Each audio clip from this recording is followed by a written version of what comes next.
Hello, everyone. As promised, I'm going to be putting out a video today, and this is that video. It is in regards to the different types of questions that parents had asked me through the family visits.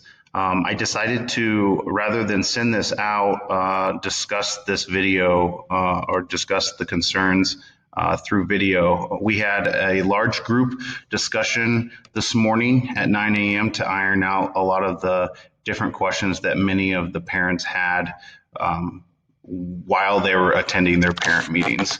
So the first thing here, one of the questions was, are students locked into a specific teaching method? For example, there are three different types of teaching methods: 100% virtual online, which would be Apex, virtually online, which would involve you, the student, at some point having interactions with the teacher or coming into the school. And it might be a combination of using some online material or Apex or doing some things in the classroom as itself. And can they change between these different things? If they can, what would they need to do? So the long story is yes, you can change once you have figured out that a certain teaching style is not for you. You would just need to contact the principal, Brian Mortz. However, I did speak with him, and he made a comment that he does not want you to be doing, all your science on Apex and then virtual in class with your other classes. It's one or the other. So in the first week or two, that's something that you'd really want to try and figure out. The next question is, what will online learning look like at the middle school? So there's three different ways that online learning can look. It's 100% Apex, which is something that's controlled by Adam Henriksen. This would Mr. H is what the students know him as, and he would be monitoring this program. Teachers will have access to this. All middle school teachers will have access to Apex, and some of them might actually use it in their classroom as a supplemental material. I know I will, because some of the labs we will not be able to do due to the fact that we can't get as close as we would like. Virtual online. All right. So this would be like some individuals staying at home, but they're still checking in with their teacher. So it's still with their teacher. All right. They might use Google Classroom. They may use Apex or other online software, but they're doing this from home. Okay. The next one is in person. This is with the teacher. This would be in the cohort. They're using Google Classroom, Apex, or the online software that's provided by that teacher, and they're doing this at school. When can kids get their Chromebooks? We actually just passed out Chromebooks to all of the teachers in K through 12. So when students come to class, their first day, they will have their Chromebooks in front of them. And I just have them placed on the desk right now. I believe there's one student in my particular cohort that is doing learning from home, and I believe they may be able to come pick that up the morning of, or possibly even later today if I get this video sent out in time. So that's what's going to happen. That's on the first day. That's when kids get their Chromebook. Each cohort needs to grab their student's Chromebook, and we've already done this for you. So we've literally taken out that step as a whole. And any student that does not have their Chromebook the first day can come get that after lunch to see whether or not, because there might be some issues with certain Chromebooks not working or other things that we need to iron out. So that's going to be something that happens after lunch. Restroom use. Students should always use the closest restroom.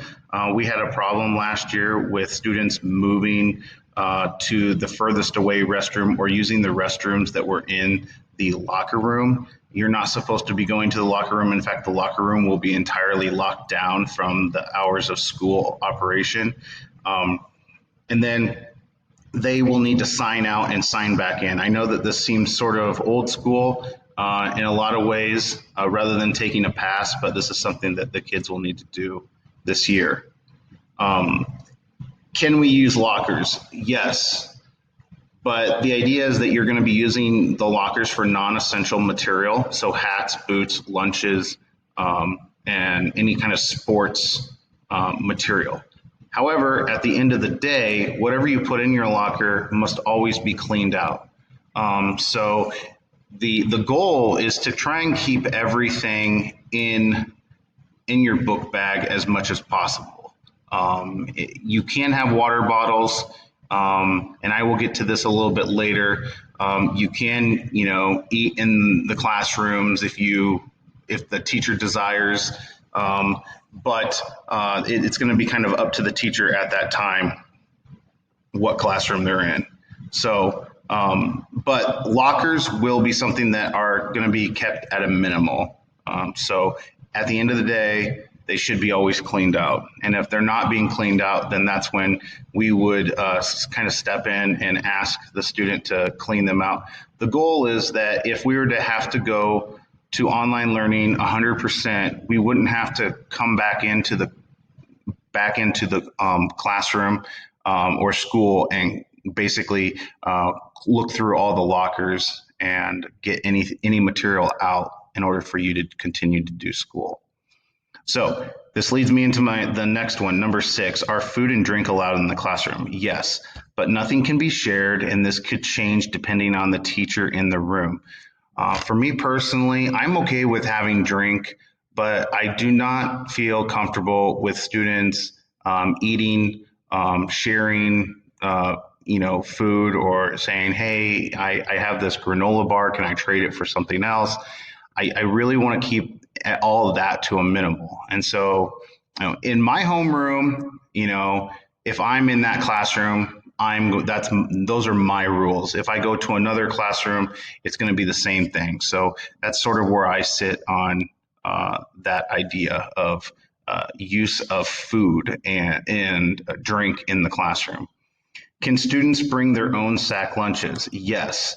But from my understanding is that you will actually need to keep your sack lunches in your book bag or have a way of holding on to it because going to your locker will not be ideal for you. So if you're in 8th grade, for example, you'll eat in the elementary gym. And then if you're in Pirate Hall, you'll eat, or if you're 7th grade, you'll eat in Pirate Hall.